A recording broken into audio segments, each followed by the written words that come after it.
the way, and all we need is a little course correction. The longer I sit in my own mental fog, the harder it becomes to return to a place where anything makes much sense. I've been there. I've pulled myself out. I've had help, but that help made sure that I did this the right way. You too can pull yourself out of hell, and with a little help from some friends, so that you can turn around and help the next friend and the next one. You get the point. To get there, sometimes we have to take a good look hard. Sometimes we have to take a good hard look in the mirror and be real. Are we really doing what we're saying we're doing? Or are we just doing enough to get by? Neither is really the wrong answer, but it does change what you need to do. You too can pull yourself out of hell with a little help of friends. There are two ways I see you working this one through. And I wonder why he brought that up. You can continue to rage out against the man and hope some electronic legacy of nerds, oh dear gosh, comes to save the day. I love the geeks. Do you ever have the Geek Oh, Squad? yeah. I love the Geek Squad. I'm a nerd. What's he talking about? Exactly. It's a compliment. If you're not exactly. Not Or culture. you, or you could take matters into your own hands and work through that stuff you've been pushing down hard for later. The choice is yours, and so is the outcome. That's a lot. Lot to take in. Can we read that last sentence one more time? That I didn't hear that very last part very well. It was like an ultimatum almost. Okay. So basically, he's saying that you can either do it yourself, pull yourself out of the hell, the mental hell, because I guess when we're dealing with, the computer and crypto, we're constantly we're talking to people, but it's all done in our head. We're typing. So when you're texting back and forth and chatting with people back and forth, it's a mental thing. So sometimes mentally you could be struggling, and that's coming across. Now he's saying, hey, listen, you can do it yourself and pull yourself out of it, or you might actually be able to get some help from some friends. And he's been in that position where friends have helped him. And then he says, and then if someone helps you, you pay it forward and you help another person, and then the next person, and then the next one. And he's saying you get that point. He says, neither is wrong. Neither's wrong. Yeah, neither's wrong. That's a good point. Neither's wrong. Right. But just it does change what you need to do. And that's why he sees it working through this one through anonymously. The group there, you can continue to rage against the man and hope that some electronic legacy of nerds come by to save the day, or you could take your matters into your own hands and work through the stuff you've been pushing down hard for later. The choice is yours, and so is the outcome.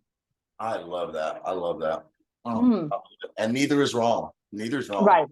I think that's really a nice way of writing that. Definitely. All right, so we have number 4. I think 1, 2, 3. John, I'm looking at 6 altogether. So this is 4. Cherishing life. Oh, you like that one. Remember cherishing life? Say it again. Cherishing life. Oh, I do. I do like that one. So it says, respect for life extends beyond the physical realm into the digital. Each citizen's unique existence and contributions are to be cherished and protected. Lighthouses have been a hallmark for the wayward sailor, but not always were they only used as a beacon. In Alexandria, reflections were an extremely convenient weapon. They understood the importance of focusing light in a peculiar direction for particular purpose. As a result, its people prospered and knowledge flourished to an unparalleled degree. Light is a powerful tool when focused and given a specific direction. Love that. Love Absolutely. that. Wow. I like that a lot. Have you ever heard of the library? Yes. So Alexandria. there were libraries in Alexandria. Yeah. And unfortunately they burnt down to the ground, but yeah, they were tucked in deep into the mountainside Oh, there. wow. And so many books of knowledge were in that area. Or maybe I think it was plundered, but I definitely think it was burnt down the last time I remember. But Yeah. here, so he is actually pairing the lighthouses with as a beacon of light to Alexandria, talking about the lights are reflection. And they understood the importance of focusing light in a particular direction for a particular purpose. As a result, its people prospered. Prosperity came from the focusing of light in a peculiar direction for a peculiar purpose. Ah, I And love no, that. and knowledge flourished to an unparalleled degree. I mean, that's why Alexandria was so booming back in the day, because of the libraries. And here, your knowledge is flourishing to an unparalleled degree. Of course, they're going to prosper. Light is a powerful tool when focused and given a specific direction. What do you think, John? 100%. Focus me and direct me, cousin, because I'm a powerful weapon of peculiarity. Yeah. Peculiarity. Absolutely. Write that one down. Yeah. The Book of John. It's what they want to call it. I tell them, I say, hey, watch how you spell it. Don't matter. All right, so let me continue. It says, in the dreary days when sweat is beating on the walls and the storm won't relent, it helps to remember and focus on the vision. It's much harder to remember the vision in the heat of the moment, though, so the keeper drills and practices the things that might catch them off guard. Okay, let's find out what's going to keep them off guard. Sometimes in that experience, a seed is planted. Oh, I like that idea. The routine gives way to the purpose and the purpose dissolves, and then all that left is vision. Oh my goodness, look at that. The planter remembers this as their own light and calls upon it in the darkest hours. Those hours become less dark. John, have you ever heard me say, I'm planting a seed? Yes. Just plant the seed, Plant the seed. Yes. Doesn't grow on and the then first day and nurture. yeah. I sometimes, so say I'm at work and there's something I kind of want to change or I'd like someone to do for me, I'll suggest it. The suggestion just to be plant that seed. I'm planting the seed. Plant that seed. Exactly. They'll be looking at me like, what are you kidding me? I'm like, just planting that seed. Let I me put like that in that. your mind. Yeah. Yeah. Because that's where the vision is. And that's where he's talking about the keeper, just there it is. There's that vision. And so now he continues on 4.1 and says, give that dog a bone. Ooh. Give that dog a bone. That's right. Go Shabarium. All right. When Mhm. extra talent appears, I want to see that it's treated with care it deserves. Okay. Give that dog a bone to chew on before it eats your shoes. That's right. If it's doing There's, some protecting on the outside, if it's warning you about bears and shit like that, give it a bone. mm, mm, Give it a bone. I like that. Mhm. There's always someone on the team who manages to impress me by going beyond their job description or existing mold. And bam, we have a brand new business category that didn't exist before. That's you, John. Remember? That's so great. Ah, That's what you're supposed to do. Sheba took care of yeah. me, and I'm giving a dog a bone. I love that. The Mhm. mind power in this space, quite frankly, is non-human. Lean on that, Shibizans. I like that. Say that again, please. The mind power in this space, quite frankly, is non-human. Lean on Yes, that, Shibizans. that's right. Oh, remember that song, Lean on Me? Yes, When you're not strong and I'll be your friend. that's right. So he's saying to lean on this idea, to treat, giving that dog a bone and leaning on somebody on the team. All right, so the moments that I step out of the way and let someone show me what they could do turn more lead into gold than I could ever on my own. Oh, that's nice. That's right. That Turning is lead right. into gold. Oh, I didn't even catch it. Yeah. Oh, there's more. Likewise, I need to toss myself a bone every once in a while. Wow. You know, the idea of bone with Shiba Inu. Great job to that team. Go bone. Right. That's right. That's your friend, right? Isn't it, Joey? That's right, Joey.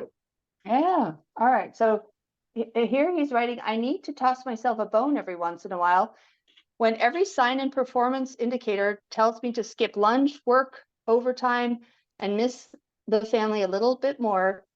There's clearly something wrong with the state of things. There will always be work to do, and we must learn to sit in the stillness and let the work, well, work itself out. Sometimes the consequences of making up for the times are pretty brutal. Double whammy. Okay. Yeah. So, I mean, you know, we do have to, I think this is talking about self-care, John. Yes. Yes. You know, it's important Yes. for us to also have some self-care and kind of be able to prioritize things. You know, being in project management, we deal with that a lot at my company on, you know, people spending a lot of time at the office and putting in those extra hours, you know. But sometimes time management is very important part of the job. And if you can't get the job done today, well, you'll have to push it off to tomorrow, you know? Right. So And be able to lean on your friends. You know, Mm, nobody, Shytoshi, Elon, nobody should have to do it on their own. mm, true that. Well, it's good that we found these scrolls. Let me see it. And when the team eventually eats itself, because I haven't done my work to feed them, the whole organization suffers. It can't just be about me. It has to be about something bigger.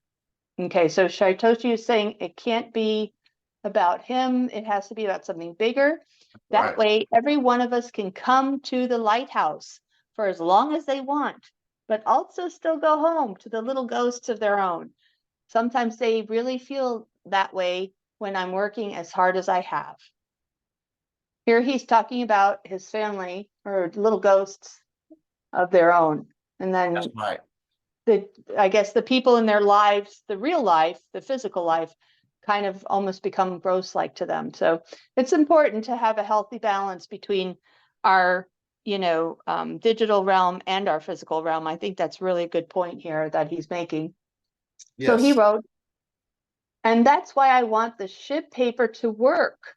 Okay, this is where he's talking about the great meme that he put together for us, right? The charter. The ship paper, right.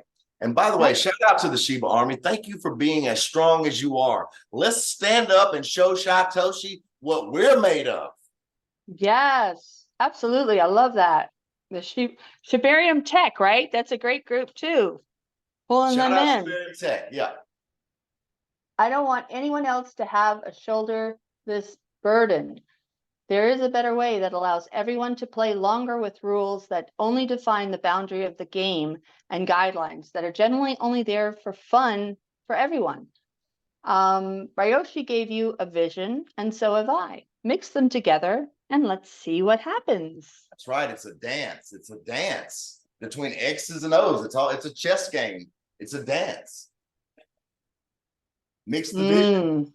Mix the visions for decentralization, because why? You don't want a central vision. It's decentralized. Gotcha. I like it. I love Okay, it. we got number 5 coming up. You want to hear 5? 5, sure. Okay, 5 is equity. We uphold fairness and justice in all decision-making process and distribution of resources to ensure that each citizen voice is heard and their contributions recognized. All right. Each keeper has a duty, each member of the team a responsibility.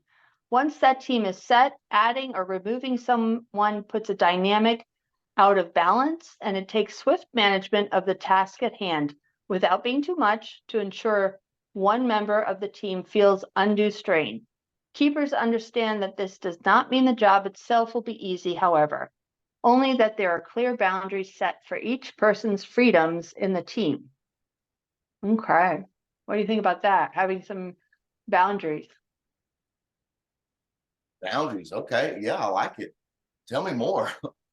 So it says keepers are usually happy, however, to see new teammates arrive. It reduces strain on everybody, especially when the help is both receptive to the current order of things, but also assertive enough to get the job done. I think of Robertson when I think of that, when I read that. That's right. Remember when Robertson started, doing his detective work, and he used to get on his chat GPT and he would bring things to the surface and, Oh, that was really, yeah, and he helped out the mods because then the mods didn't always have to do it. And by then yes. they were able to, really trust him, and he was brought into the fold with that. That was a beautiful thing. I remember that. That's right. Shout Shout out out to to Robertson. Robertson. We love you. We love you so much. We love you, brother. We love you, your wife, your kid. Oh my gosh, your guys are amazing. Woo! Woo! All right. Shout out, brothers. We love you, brother. All right. When I was put in the captain's chair and told not to crash anything, it really got me thinking about how those minor things could cause catastrophic damage to a person on the other end of the screen. Those little exchanges mattered, and their primary language or customs don't always match mine. How am I fair then to both myself and everyone I interact with, while also preserving their right to be anonymous? Okay, so now I'm understanding what the anon means, because I guess whoever's on the other end of the chat, or whoever you're texting with or whatever, they are anonymous for a reason, and we have to be able to preserve their right to be that way. Yes. And our customs might not be the same. The language barrier, there's always a language barrier. I've noticed that too sometimes. It could be catastrophic damage. Could be. So, Could be. I've seen it. I've seen it be catastrophic. Yeah. Literally. Yeah. I agree. So it says, and that's been a constant question on my mind from the beginning, occupying neither the right wing nor the left. I really got a feeling for what happens all around us without our conclusions, without our conscious observations. Equity was never about rigging the start or the end. It was about figuring out where the baseline within the team was and preserving that when day-to-day challenges put that to the test. To draw lines, go ahead. No, I was just going to say volunteer. A lot of it's volunteer, and so people fall in and out. I've seen it happen, not a problem. Like you say, it's great when new people join. I think it's great to welcome them and let them know, hey, you're free to do what you are best at and whatever you love, and we'd love to have you. It's a great way to welcome people. Cool. Definitely. To draw the lines such that they didn't feel oppressive, but also help me keep my teams on fixed course. So my dog and I walk with no leash. She and I have understood where the boundaries lie, and we work within those. If I start to deviate, she reacts. And if she starts to deviate, I react. We can set this canvas for literally miles, and there's never a piece of rope connecting us. That's pretty awesome. That is beautiful. Yeah. Working in tandem, working in synchronicity, really building up your team, no matter what your team is, because there's a million teams. Go rah rah, all the teams. We want you to win. We want you to know DeFi. We want you to love it, understand what it is, also to benefit from it. We'd love nothing more. And so we'll come and talk about it until they call us, until somebody comes and takes it over from us, because that's what it's all about. Absolutely. Can't come soon enough. All right. So here we have compassion. We practice empathy and understanding in all interactions, fostering a spirit of support, and I don't see the rest of it. I think that's the end of it, John. I think it got cut off. That last piece was torn off. Yep, that's awesome. Yeah. The Wow. Mariner manuscript from Shytoshi himself. Wow. That's amazing. That's amazing. And the charter and the ship paper. And look at this. You know what, John, there's one more bit. It's called the lighthouse, a metaphor. Maybe that's the beginning of it.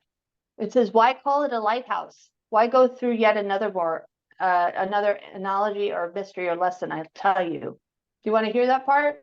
Yeah. It's a quick read. It's a quick read. Let me read that. Operating a lighthouse is one of the most brutal jobs anyone could undertake.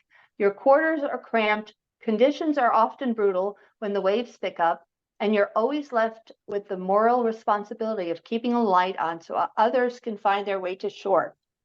Even then, you can't control all the variables, and sometimes it's that shoal that does them in, like some awful siren's call. Keepers of a lighthouse are often haunted as a result. Through modern technology has helped us in making sure the creature comforts they formerly had to dismiss can actually come along for the journey. Oh, that's interesting. He's weaving in ancient past of hauntedness into how our technology today actually can help for the journey. Lighthouses serve a very basic purpose to guide ships to shore. They are a source of boundless hope for sailors lost at sea, desperate to connect with the land before the ocean's cruel mistress breaks their ship apart. Oh, I got to read that again. That's a beautiful sentence there. Lighthouses serve a very basic purpose to guide ships to shore. They are a source of boundless hope for sailors lost at sea. Now, you know what I'm talking about there with Oh yeah, that, John, right? I do. Oh, beautiful. But a lighthouse can only work when the light is kept on. When it's so foggy that even the light can't penetrate, we sound a foghorn, and it is very loud. Ooh, look at that, John. There's something new to the Yes. lighthouse. A foghorn. I wish we had a foghorn sound. Oh yeah, we might can put one in. You never know. I'll call a guy.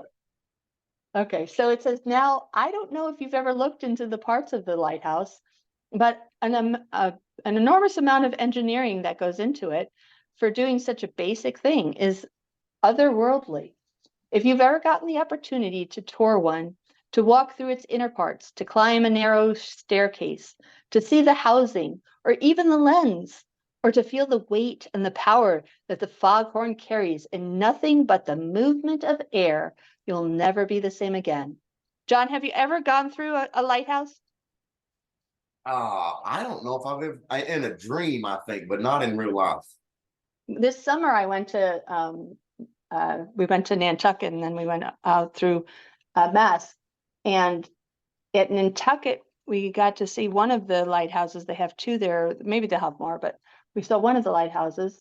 Been up to many lighthouses up close. Have been through Massachusetts. They have about 13 or 14. I've actually seen all of them several times in my lifetime. But there's one that you can actually take a tour in, and you can go upstairs to it and you can see it. It's an amazing thing to do and participate in, to understand what he's talking about here. It's a very interesting thing to hear a foghorn. Can you imagine that? Talking about Oh, vibrations. Vibrations. You know, the light, it's always the speed of light, but these vibrations, that's how that must have some kind of connection to the water, right?